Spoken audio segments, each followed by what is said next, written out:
साल 1919। बीकानेर की सड़कों पर एक 12 साल का लड़का अपनी चाची से भुजिया बनाना सीखता है और इसे सिर्फ 2 पैसे में बेचता है। उसे यह एहसास नहीं था कि एक दिन यह भुजिया एक व्यवसाय साम्राज्य की नींव बनेगी जो हजारों करोड़ रुपए का होगा, और एक दिन उसका नाम हल्दीराम लाखों भुजिया पैकेट्स पर छपेगा जो दुनिया भर में बिकेंगे। यह भारत के सबसे बड़े स्नैकिंग ब्रांड हल्दीराम्स की कहानी है। हल्दीराम का जन्म 1908 में बीकानेर के एक गरीब परिवार में हुआ था। उनके दादा अपने छोटे से दुकान पर भुजिया बेचते थे और बचपन से ही हल्दीराम को भुजिया में बहुत रुचि थी।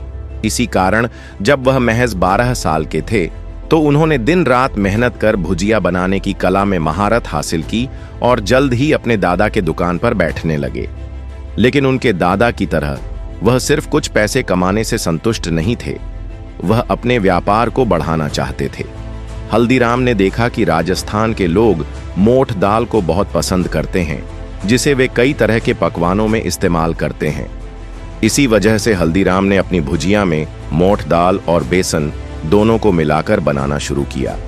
लोगों को उनका यह नया भुजिया इतना स्वादिष्ट लगा कि वह तुरंत हिट हो गया। लेकिन वह यहाँ नहीं रुके।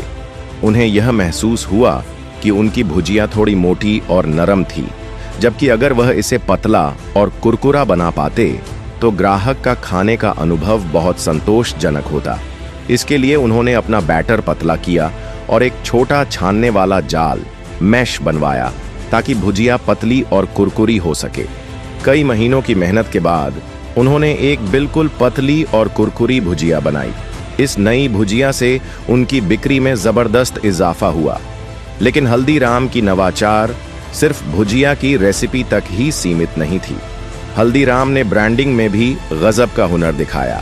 बीकानेर में कई दुकानें थीं जो भुजिया बेचती थीं, लेकिन हल्दीराम ने चाहा कि उनकी भुजिया ग्राहकों के दिमाग में सामान्य भुजिया से कहीं ज्यादा महत्वपूर्ण हो। हल्दीराम को पता था कि महाराजा दंगर सिंह बीकानेर के सबसे लोकप्रिय राजा थे और लोग उन्हें बहुत सम्मान देते थे। इसलिए हल्दीराम ने अपनी भुजिया का नाम दंगर सेव रखा। महाराजा के नाम से लेबल की गई उनकी भुजिया बाकी भुजियों से अलग दिखाई देने लगी और इसका प्रीमियम पोजीशनिंग भी हो गया। इसके साथ ही उन्होंने कीमत भी बढ़ा दी, जिसे ग्राहकों ने खुशी खुशी स्वीकार किया। कुछ सालों में हल्दीराम ने अपने व्यापार को मजबूती से स्थापित किया। अब उनकी उम्र 36 साल थी। उनके पास पत्नी और 3 बेटे भी थे। गरीबी से उठकर उनका जीवन अच्छा चल रहा था जब 1944 में उनके जीवन में एक बड़ा मोड़ आया। घर की महिलाओं के बीच रिश्ते खराब होने लगे और हालत इतनी बिगड़ी कि हल्दीराम को घर छोड़कर जाना पड़ा और साथ ही व्यापार से भी हाथ धोना पड़ा। वह रातों रात सड़क पर आ गए, लेकिन अपने परिवार की जिम्मेदारी के कारण वह भावुक होने का समय नहीं निकाल पाए। हल्दीराम ने जल्दी ही खुद को संभाला और काम की तलाश शुरू की। एक दिन बाजार में जब वह काम ढूंढ रहे थे, तभी उनके पुराने दोस्त ने उनका नाम पुकारा।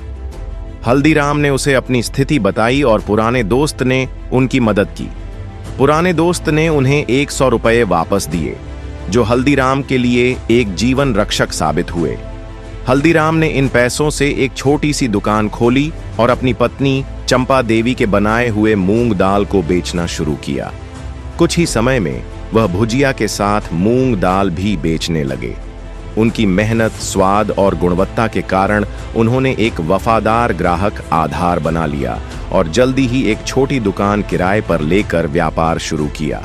लेकिन अगले कुछ वर्षों में हल्दीराम ने बीकानेर में व्यापार को बढ़ाने की बजाय कोलकाता में व्यापार शुरू करने का फैसला किया।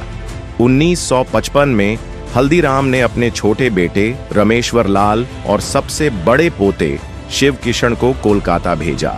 वहां उन्होंने भुजिया बेचना शुरू किया और जल्दी ही उनका व्यापार भी बढ़ने लगा। उसी समय शिव किशन को एक नया विचार आया और उन्होंने हल्दीराम के नाम से एक रेस्टोरेंट खोलने का सोचा। उन्होंने धीरे धीरे अपना मेनू बढ़ाया और दुकान को एक बड़े रेस्टोरेंट में बदल दिया। इस तरह हल्दीराम का व्यवसाय सिर्फ भुजिया से बढ़कर भारतीय स्नैक्स, मिठाई और रेस्टोरेंट व्यवसाय बन गया। 1975 में कोलकाता ब्रांच के रमेश्वर लाल परिवार से अलग हो गए और 1992 में हल्दीराम के दिल्ली ब्रांच की स्थापना की गई।